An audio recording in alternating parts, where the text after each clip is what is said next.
Dictation लिखने के लिए रेडी हो जाइए। Ready start.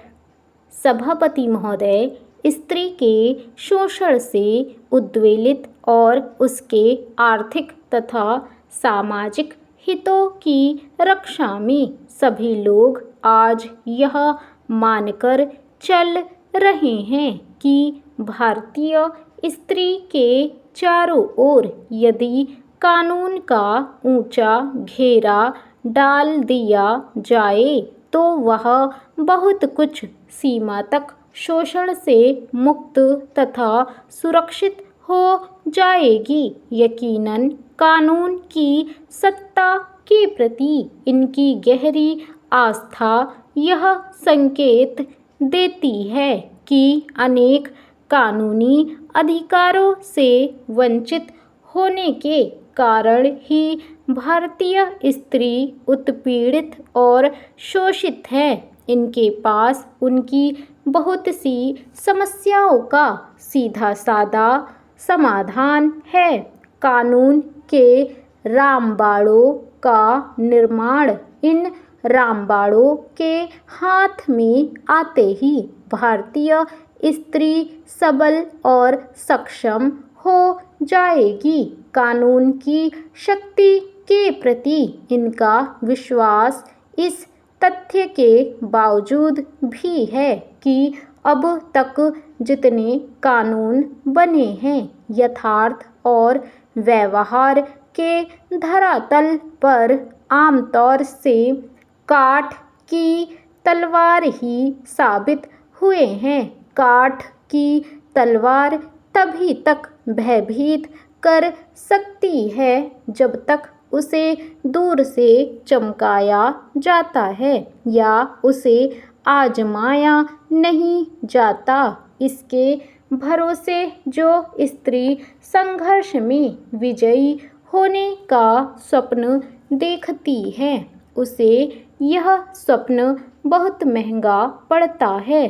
कानून की पुस्तकों में बताए अधिकारों को जीवन के यथार्थ में उतारने के साधन सामान्य भारतीय स्त्री के पास नहीं है। जो मुट्ठी खाली है कानून भी उस मुट्ठी के बाहर रहता है।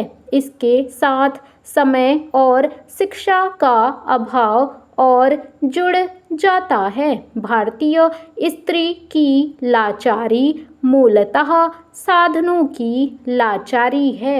इसलिए उसके पक्ष में बनाए गए कानून भी उसके जीवन को नई दिशा देने में तब तक असफल ही रहेंगे जब तक भारतीय स्त्री साधन संपन्न नहीं हो जाती।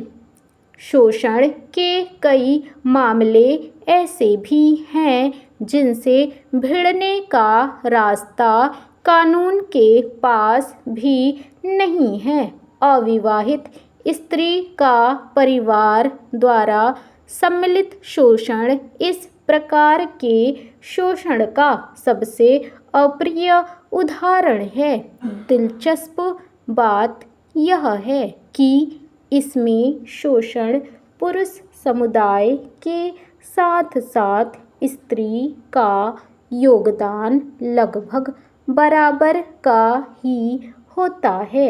आज़ादी के बाद के दशकों की तुलना हम आज करें तो एक नए समाज का रूप उभर कर सामने आता है। शहरी निम्न मध्यम वर्ग और कुछ सीमा तक मध्यम वर्ग में भी शिक्षित अविवाहित स्त्रियों की संख्या लगातार बढ़ती जा रही है, किंतु इस वर्ग में अविवाहित स्त्रियों की बढ़ती संख्या को नारी मुक्ति के साथ जोड़ना सरासर गलत होगा। यह नारी मुक्ति का नहीं, उस पर हो रहे एक नए प्रकार के शोषण का प्रमाण है। आज इस वर्ग के माता पिता का अपनी कमाऊ बेटी के पीले हाथ करने के प्रति उत्साह घटता जा रहा है। वे उसे हर तरह से अविवाहित रहने को प्रेरित करते हैं। जहाँ प्रेरणा पर्याप्त नहीं होती वहाँ युक्तियाँ भिड़ाकर उसे अविवाहित रखा जाता है। हालांकि बहुत सी लड़कियों ने खुद अविवाहित रहना एक जीवन शैली के रूप में चुना है और अपने रहने के लिए एक अलग ठिकाना भी बनाती हैं। सभापति महोदय, इस कारण परिवार वाले उस पर हावी नहीं हो पाते। ऐसी अविवाहित स्त्री अपने आचरण की संहिता भी स्वयं गढ़ती है।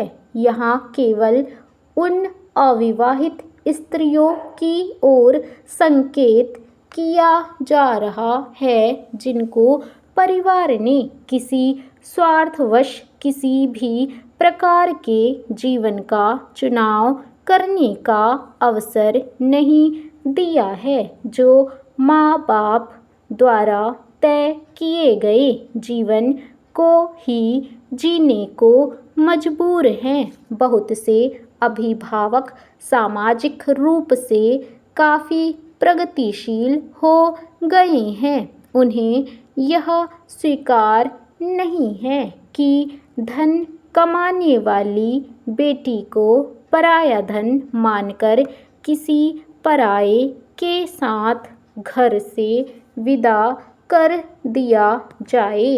अपनी कमाऊ बेटी को अपनी ही बनाए रखना उनका ध्येय बन गया है।